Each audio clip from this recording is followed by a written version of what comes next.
In finding our self-completeness in God, we find God to be our self-completeness. We find that we have no completeness. We have no completeness except in our God being. We have no completeness except as God is found to be our being. God is the measure of our capacity. God is the measure of our experience. God is the substance. God is the only law. God is that which lives our individual lives. As we surrender the personal sense of existence. The spiritual life is only lived in proportion as we understand God to be that life. Only as we understand that God is the measure of all that concerns our experience. In the spiritual life, there never enters the thought of I. I can do this, or I must do this, or I should do this. The word I is removed, as far as possible, from our vocabulary in order that God may be given the life, the experience, the being,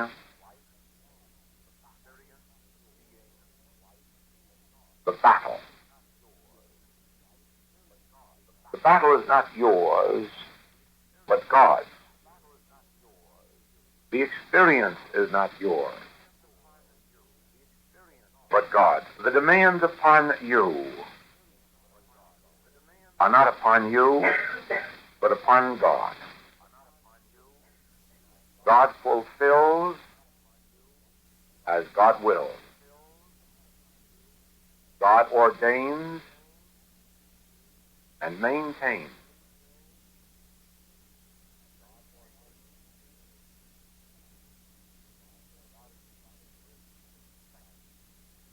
God is completeness and perfection. God is wisdom and guidance. God is the light. God fulfills its own destiny. God fulfills its own destiny in us.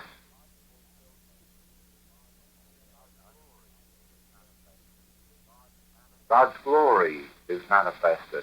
God manifests its glory, its glory. The glory of God is the measure of our glory. The measure of God is the measure of our fulfillment. All that the Father hath is mine.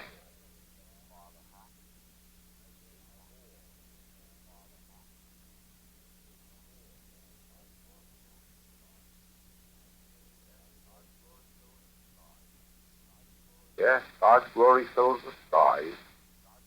God's glory fills the earth. God's glory fills our being. God's glory fills the body.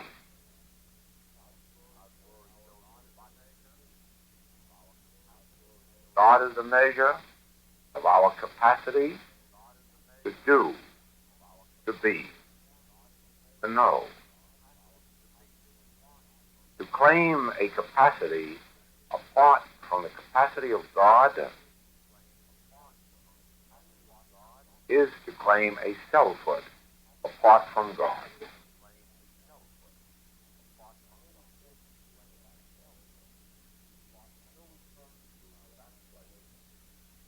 So we come to that place in our unfoldment in which we understand why we can no longer use the language of human sense, why we can no longer blame our failures upon others, why we can no longer give credit to ourselves or to others, but where our language undergoes a radical change. And no longer do we give heed to he or to she in the world, where we no longer give power to man whose breath is in his nostril to benefit or harm, to praise or condemn, where we come into the realization of a state of consciousness in which we say, none of these things move me. None of these things move me. None. None. The he and the she become our associates in life, our fellow travelers, those with whom we share our experiences, but no longer do the he's and the she's of life govern us or control us, give to us or withhold from us. Our life now is lived in God and through God. Whatever cooperation we need, we seek through our realization of God. Whatever help, aid, assistance, even capital we need, we turn to the Father within in the realization that the nature of God is love. Love is comfort, welfare, protection, security, abundance. We live in the constant realization of God as the inner grace. Grace, grace. You see that the moment you have God as the capacity of your being, you live by grace. No longer is there a thought of giving or withholding. Never is there a thought of criticism or judgment or condemnation of another, since we ourselves are responsible, because of our human belief of life, for whatever experiences have come to us, even of an evil nature through others. Since if we understood God to be our capacity and looked to no other, then God alone would flow forth, and flow forth through grace. Not by might, not by power, not by the strong and powerful treatment, not because of the hours and hours of study. No, the treatments and the study might lead us to that state of consciousness wherein we recognize God to be our being, the fulfillment of our being. Always now I find myself going back to I am come, that ye might be fulfilled, and then thinking of how seldom we have gone back to that I which has come, that we might be fulfilled, and how often we have gone to Jones and Brown and Smith, and then wondered when failure came, disappointment, withholding, cheating. We brought that about by our ignorance of the truth that God is our all and all. Our God is all in all. God is all and all, and God is all through all. Do you see what we have done? We have lived a human life in spite of the Master's revelation that we are joint heirs with Christ in God, that we are spiritual offspring of God, and that our good is ours by divine inheritance. And yet we have lived human lives, looking unto each other for salvation. Looking unto each other. Looking unto each other as husbands and wives, or parents and children, or customers and landlords and tenants and salesmen and buyers. Looking unto each other instead of looking unto that which has come that we might be fulfilled. Just think, if each of us had an infinite storehouse of good,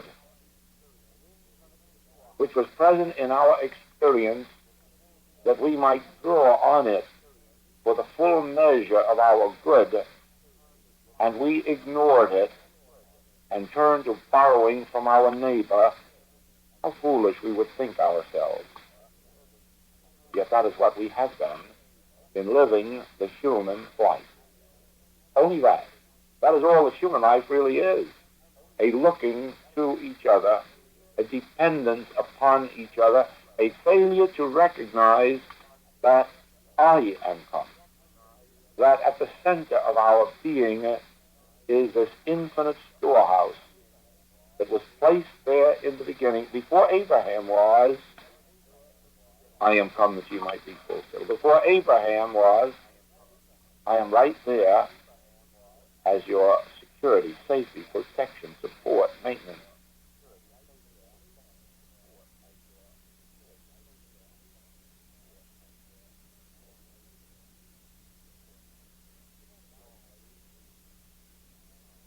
It isn't only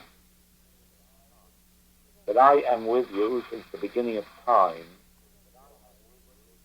that I, this infinite storehouse of good, this measure of infinite fulfillment, has been with us since the beginning of time, but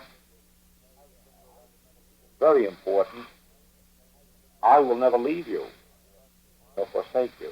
I will be with you unto the end of the world, and still with this promise, we look to each other, we look to government, we look to human laws, man-made laws, we look to human rules and regulations. No, the children of God have wandered in the wilderness of human belief until a moment of awakening. And in a moment of awakening, they realize their true identity and then understand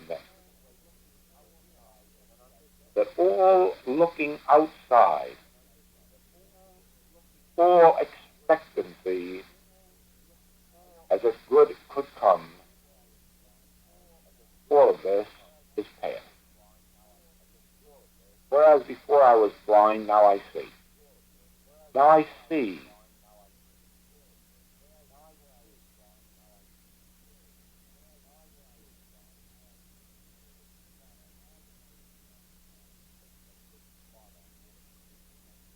Think what good the Father has given us, that we should be called the sons of God. That we should be called the sons of God. Son, thou art ever with me. All that I have is thine.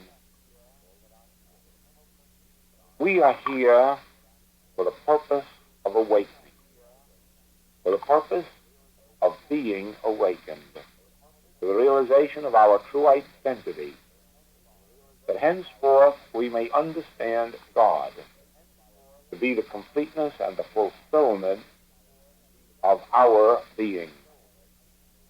When we have said self-completeness, God, the word self has been spelt with a capital S. And so it would just as well if we said, instead of self-completeness in God, that God is self-complete. God is our self-complete. completeness. And unto thee do I look. I look unto the hills, from whence cometh my help. Unto the hills, yes, unto the height of understanding of God, here and now. Even on the Mount of Transfiguration, God reveals its own identity in infinite form. God reveals itself as prophecy. God reveals itself as the law. God reveals itself as the Christ. God reveals itself as the disciples witnessing God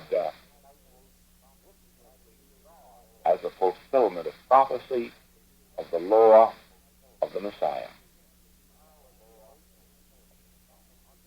Now, as we awaken on this Mount of Transfiguration, we find also in this new light that God reveals itself within us as our fulfillment, our completeness, as our prophecy, as our spirit of prophecy, spirit of wisdom, spirit of understanding, as our prophet of the law, clearer of spiritual law, enforcer of spiritual law, and God reveals itself as the Christ of our own being. We, the disciples, on the Mount of Transfiguration, are awakened, and we witness God appearing as Elijah, Jesus, Moses. We are the John, Peter. Our eyes are open. We witness these prophets, saints, seers within our own consciousness. We witness God fulfilling itself as every activity of life, truth, law, substance, messiahship. There is within each of us the Messiah, the Christ, the power of resurrection, the presence of life eternal, the law of fulfillment, the prophecy of the promised land. All of this abides within our own consciousness. We on this mountaintop awaken to the realization and experience the omnipresence of these saints, saviors, and sages, all of which really and truly are activities of God within us. The Spirit of God within us in mighty form. Truly, God is a fulfillment of our being, and we will not look to another. Henceforth, we will consider it sin to look to another. If we cannot find God appearing within us as a cloud by day or a pillar of fire by night, if we cannot find God within us appearing as manna when necessary, a table set in the wilderness, the healing of the multitudes and the feeding of the multitudes, then we need to awaken still further to the great light which already constitutes our real being. Ye are the light of the world. Ye are the light of the world. Ye are only the light of the world as the finger is placed upon the lips, as the senses are stilled, as we refuse to divulge to others that which we now know to be the truth within. The presence of the Christ, the presence of the law, the presence of the prophet, the presence of protection, safety, security, harmony, peace, joy, power, dominion, the presence of all good within our being, and instead of voicing it, we ponder it in silence and let it become visible to the world in experience, not in words. Not in words. Nobody will believe our words. Everybody will believe the smile on our face, the prosperity of our affairs, the joy of our experience. Everyone will believe this when they witness it. No one will believe it by the hearing of their ear. God will show forth His glory in us as we are silent, as we are still.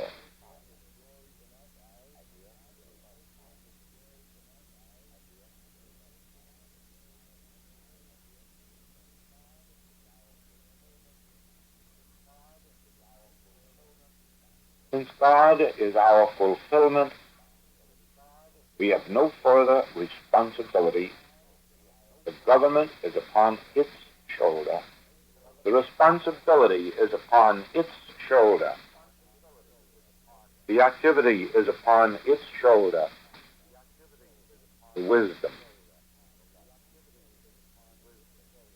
the love.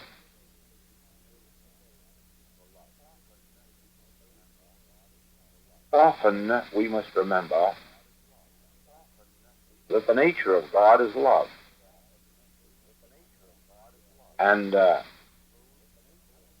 the nature of love includes not only care and protection, but forgiveness.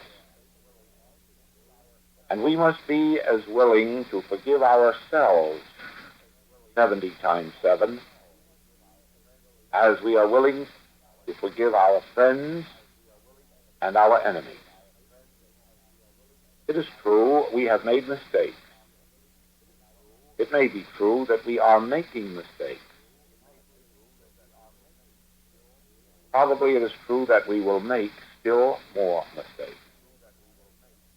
Will you, in these mistakes, remember that the nature of God is love, and that the nature of love is forgiveness? And though your sins are scarlet, to be white as snow, at any moment that you release yourself and start over. Each one may forgive themselves and start over every day. Long before the 70 times 7, the love will have removed even the temptation to make mistakes.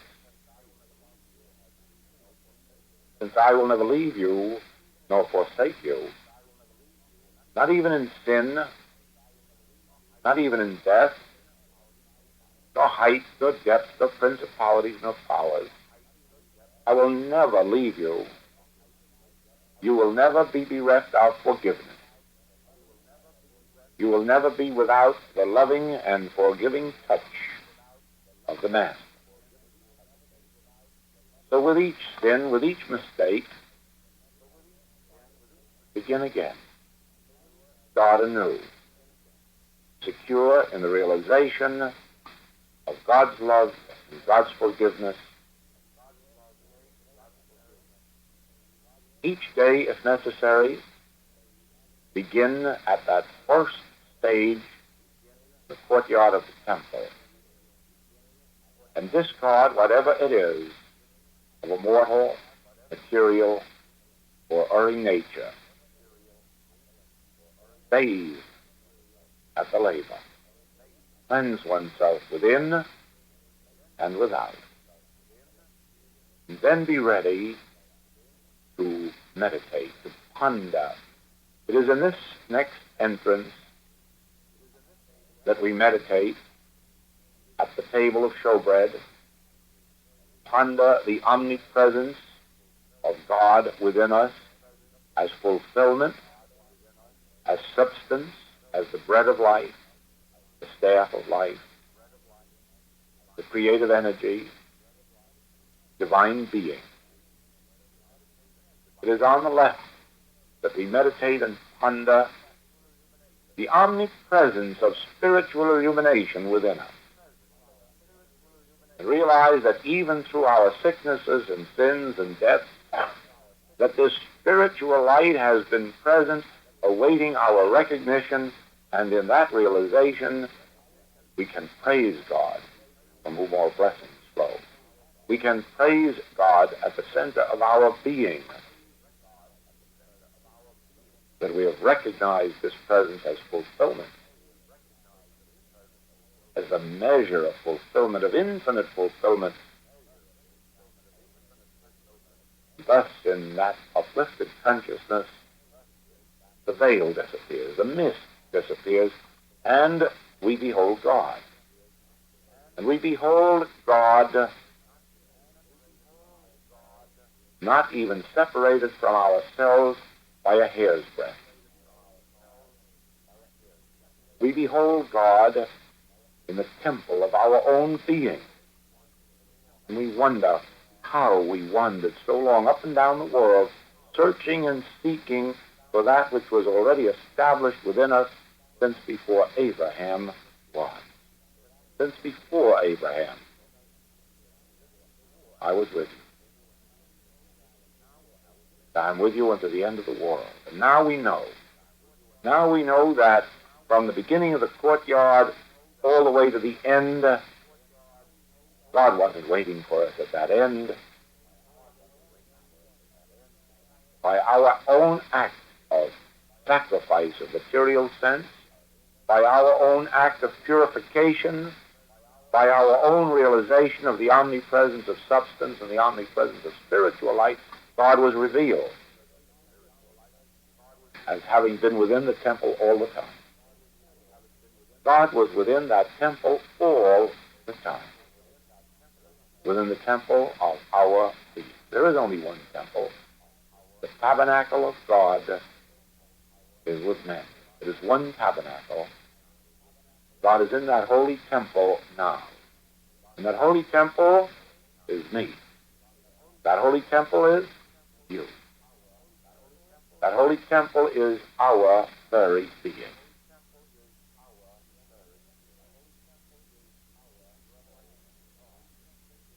This is a revelation of God as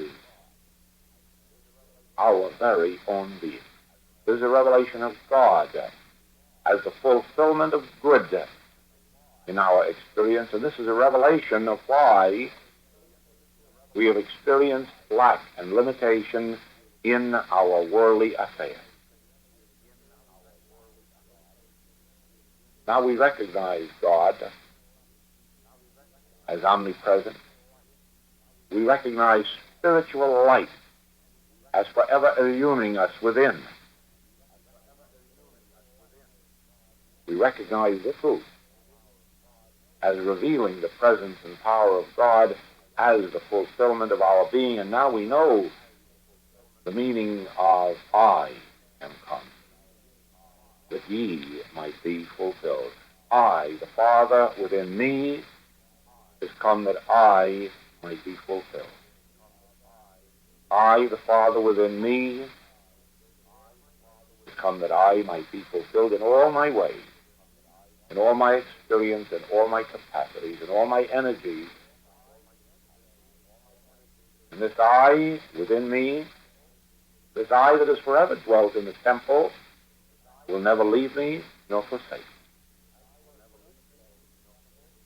As it was with Moses, so it will be with me.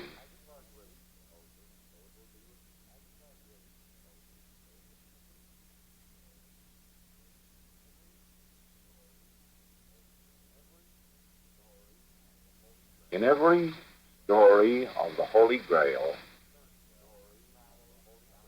the searcher traveled around the world, using up health and strength and substance, only to return home depleted. And then, with no more capacity for search, found the Holy Grail right where he was.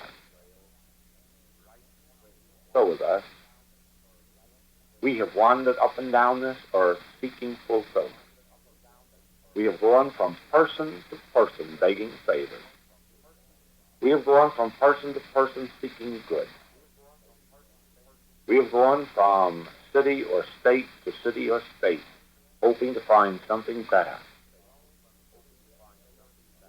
It is only when we come to the end of the search and have used up whatever of human wisdom we have, whatever of human sense or good, that we find that God was ever present in his holy temple, which temple we are. Then we recognize that that for which we have searched has walked right with us on the journey in the search. Now, we as prodigals return to our Father's house. Now, we give up this search in thoughts and in things. We surrender even the privilege of asking a man whose breath is in his nostrils for any good. We agree within ourselves that henceforth we will turn to the I that is come that we might be fulfilled, that we will accept the promises. Look unto me and be saved. Look unto me, the I, the center of my being, this I, the center of your being. It is there as our fulfillment. And out of our abundance through God, we can share with each other. We can share with all those who do not yet know that the light of truth is within them, that the infinite storehouse of good is within them. So while they journey up and down the land, we can share with them of our good. The Hebrews of old had a very good rule. No one was allowed to take more than 90% of the crop out of the field. 10% must be left for the wayfarer, the traveler, the straggler on the road. And so with us. So with us, we will always save aside 10% of our wisdom, of our goods, of our love, of joy, and peace, for those who are still struggling on the path, searching for their good, traveling from one place to another, looking for their good, journeying from one person to another, one place to another, one circumstance to another, always seeking for their good. Out of the infinite storehouse which we now have discovered within us, we will share with them until they too awaken to God as their sufficiency. God now is our sufficiency. We do not seek our sufficiency in man, in business, in circumstance, but men become our friends and business becomes our pleasure. But God is our supply. God is our sufficiency. God is our satisfaction. We share our joys with each other. We share our profits with each other. We share our good with each other. But our sufficiency, our supply, our fulfillment is of God, and we look for none other. God, the Father within, is my sufficiency. Let us rest a little.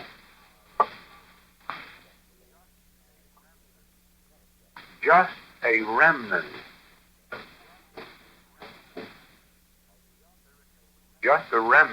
of the spiritually wise will open the consciousness of the world to this truth. Just a few in each community will open the consciousness of the rest of the city to spiritual wisdom. as the days go on and humans continue to find good and evil, find a measure of prosperity and lack, a measure of health and ill health, always before them will be the example of the spiritually wise, those who have learned to draw upon the infinite storehouse of their own being, their godhood.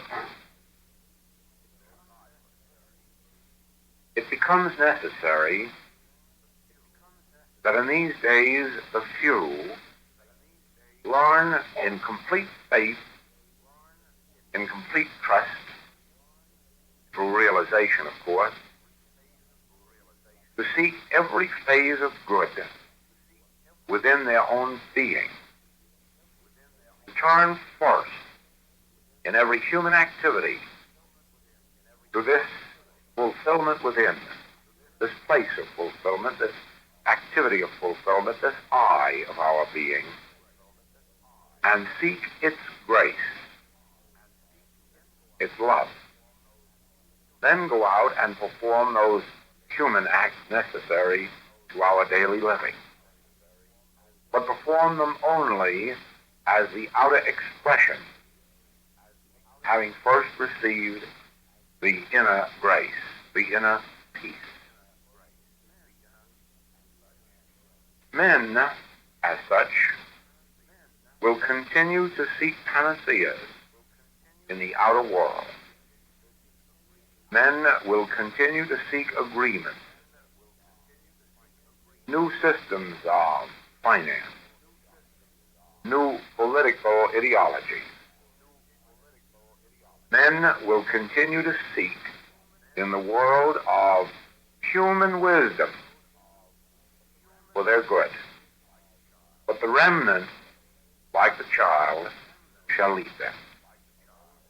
The remnant of those who do not look to outer means, but who turn to inner grace, will set the pace for all mankind to follow.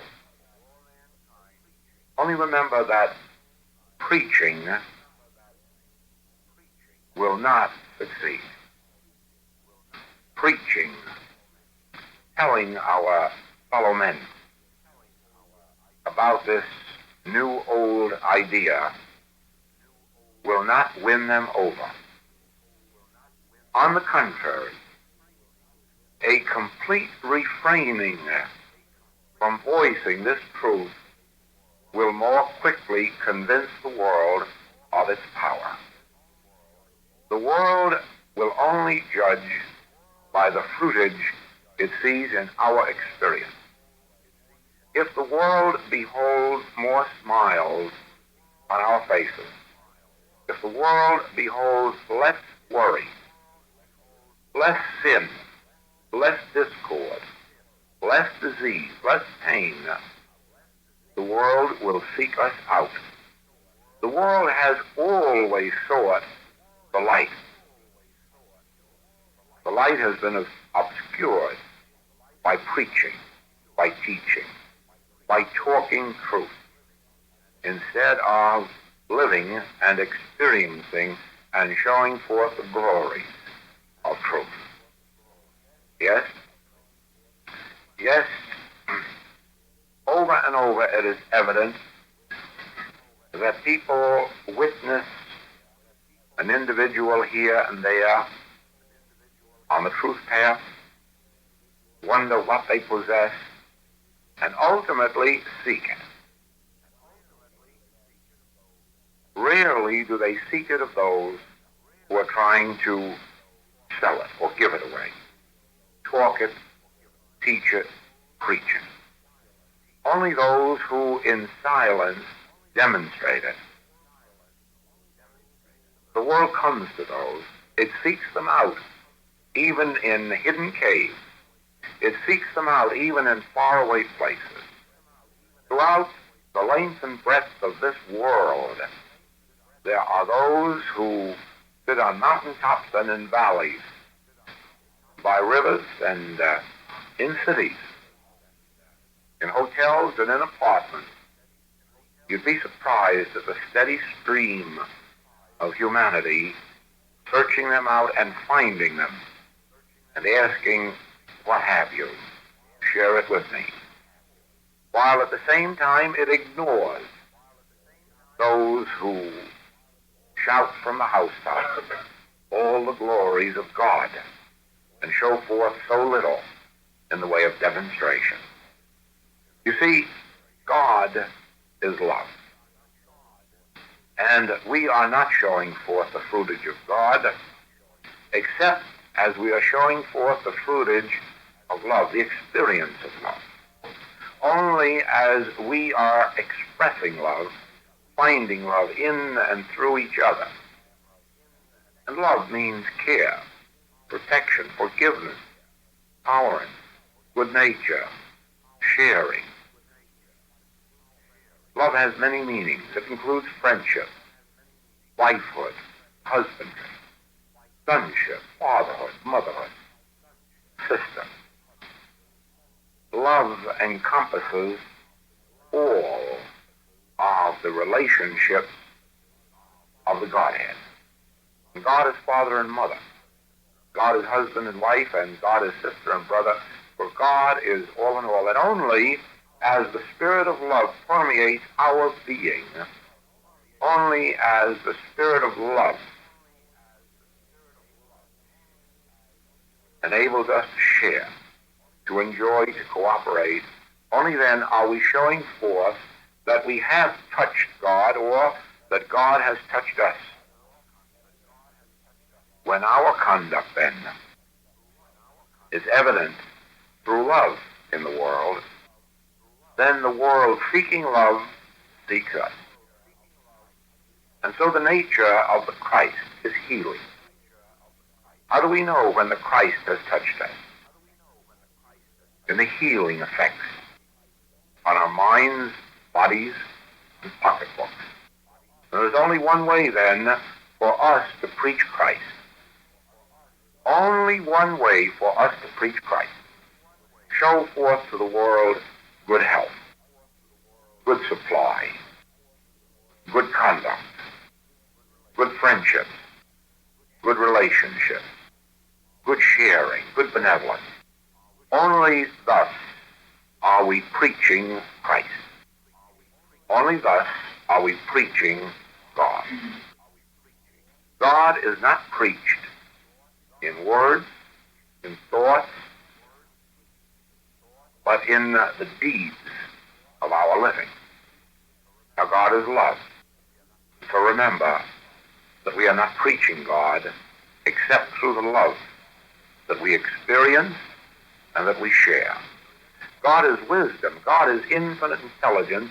And so God is only preached as our lives attest intelligence in our affairs. God is Christ. Christ is peace. And so we only preach God or preach Christ in the peaceableness of our relations with each other, with our friends, and with our enemies. And so our preaching must be our living. Otherwise, our preaching is in vain. As I sit here, I seem only to sense God as fulfillment. I sense this idea of our turning within to God as fulfillment and relaxing, resting in that assurance. Over and over, I hear the words, I sense the feeling of God as fulfillment. God as fulfillment. And there comes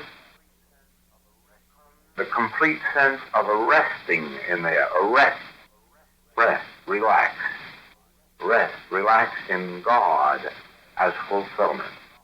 It is as if God takes over and fulfills while we sit back and watch the activity of God in its fulfilling of our experience. It is as if we sat back in a beautiful state of rest, of peace, and watched God fulfill itself in our experience, fulfill itself in our homes, in our business, in our bodies. It is a divine presence there, filling the entire body with its own essence and strength, power. It is as if the entire consciousness were filled with love, as if a love were pouring forth that wanted to embrace the entire universe. And yet it held us too within its embrace. It holds me here within its embrace, and yet it reaches out from me to hold the entire world in its embrace, and it has no stopping place. It doesn't seem to know a borderline, or a color line, or a race, or a creed, or a nation. It fulfills itself throughout all space, and its nature is love. And I see in that love brotherhood. The word brotherhood fulfills itself. Brotherhood is the fulfilling of love, and love is God. God is love. Brotherhood is the offspring of love. Brotherhood is a divine ideal, as well as the true relationship, embracing the sons of God.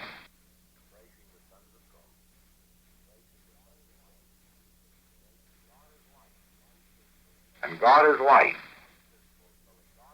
And life is fulfilling itself as the health, the wholeness, and the completeness of infinite and eternal being. But it flows out as individual being. It is as if this life, this universal life, were permeating every individual on the entire globe. And it reaches to those beneath the ground as well as those above. God is life fulfilling itself as the life of you and as the life of me. God fulfills itself as love in brotherhood. God fulfills itself as life in immortality. The immortality of you and of me, of being, individual being. It is life fulfilling itself as our eternal being. I am come that ye might be fulfilled, filled full of love, filled full of life, and now comes law. God is fulfilling itself as the law. This flashes so quickly that it gets out into the world before you can even watch it go. God fulfilling itself as the law of good, as the law of harmony, as the law of peace. God fulfilling itself as the law of peace, as the law, I see it, resurrection, as the law of resurrection, restoring unto mankind even that which was believed to have been lost. The years of the locust, the years of destruction. God is a law. Yes, God is a law. And God is fulfilling itself as law in the affairs of men. God is fulfilling itself as law in the affairs of men. Just as this love went out across boundaries and borders and across races and climes and creeds, so is the law of God going forth and racing. God is fulfilling itself as the law of harmony and order, but it's racing across borders and boundaries. God is law. God is the fulfillment of law. God is fulfilling itself as the law of peace, of resurrection, of restoration, God is fulfilling itself as a law of restoration, renewal, rebirth. God is, not God will. God is fulfilling itself as a law of restoration and renewal and rebirth,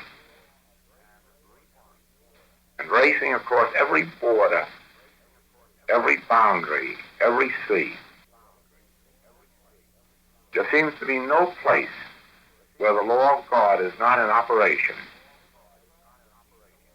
Wherever the feet of men are walking, the law of God is in operation. The law of good, the law of love, the law of life, the law of law, the law of fulfillment.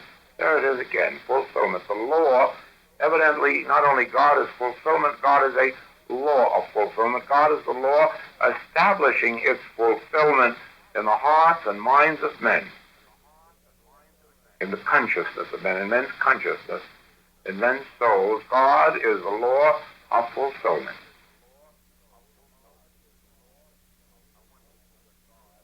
How wonderful that God is self-completeness. God is our self-completeness.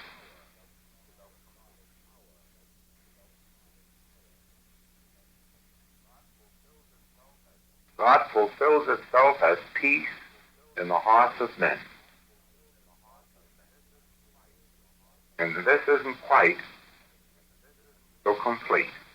This isn't quite so evident as universal. And yet it is becoming so. God is fulfilling itself as peace in the hearts of men.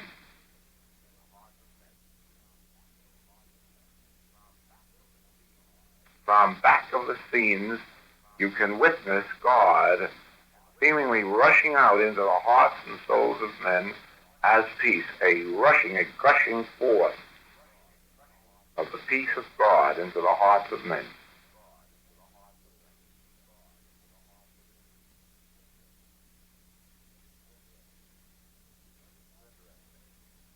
This is interesting. Did you ever stop to think that if God is a law of fulfillment, that God is infinite law, that there are no forces in the world opposing the peace of God, the prosperity of God, the life of God, the health of God, the abundance of God in our experience is coming to me now, that there is no law operating in this universe preventing the fulfillment of God's law. No opposition that actually could stem the tide of God fulfilling itself. There is that eternal oneness of God's power again, that nowhere on the face of the earth is there a person, a thought, a thing able to dam up this power of God as love, as peace, as wholeness, as perfection, as health. I see in this, all this picture hasn't one single trace of a damming power, or stopping power, or holding back power to the onrush of the fulfillment of God as life, peace, wholeness, health. Communities in there. Community. With community of interest. Nothing to stop this community. Communication of good. Nothing to stop the communication of good. Of good communicating itself, there it is, of good communicating itself to our awareness. No power within our being that can stop the power of God communicating itself to our experience, to our awareness, to our demonstration, to our receptivity. There's nothing within our minds, no thoughts, no deeds, no acts of omission or commission that can prevent God communicating itself to us. God communicating its peace, its life, its love, its joy, its health, its dominion to us. Nothing to prevent this flow. no powers to stop it. The communication is all within the life and mind and soul of God unto its own being, but God is the fulfillment of our being. Therefore, it's all taking place within us, and nothing within us is acting to stop it, to prevent it, to hinder it.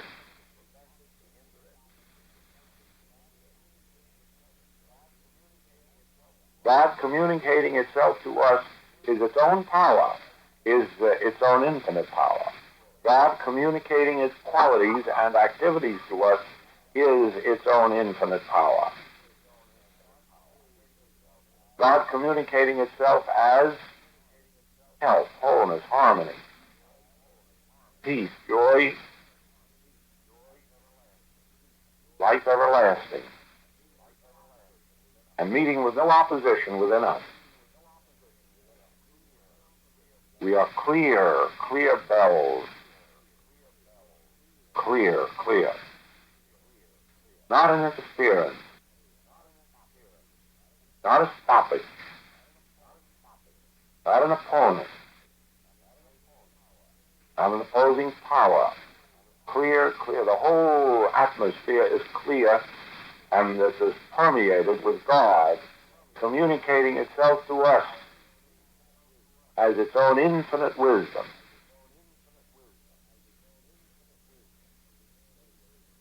It says there is a rest, but it isn't the right word, rest. It's peace. There is a peace. There is a peace unto the children of God. There is even a peace unto the children of men. Isn't it clear that in all of this, there isn't any I or he or she?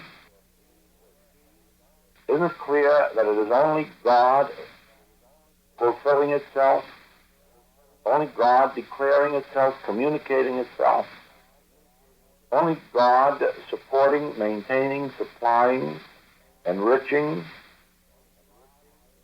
only God bearing its own fruitage, God bestowing, God granting the grace of God, the peace of God that passeth understanding, all in the realm of God. Is it any wonder that there's only one power, and we find nothing in here withholding or opposing? Because it's all in the realm of God. The whole conversation is in heaven. The entire activity is of God. We're looking only to God and just see how God is fulfilling itself, declaring itself, communicating itself, revealing itself. I guess in the last analysis, responding to itself.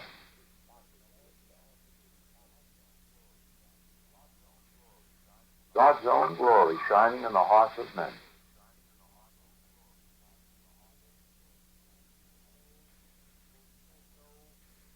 And so fulfillment is understood now to be from within.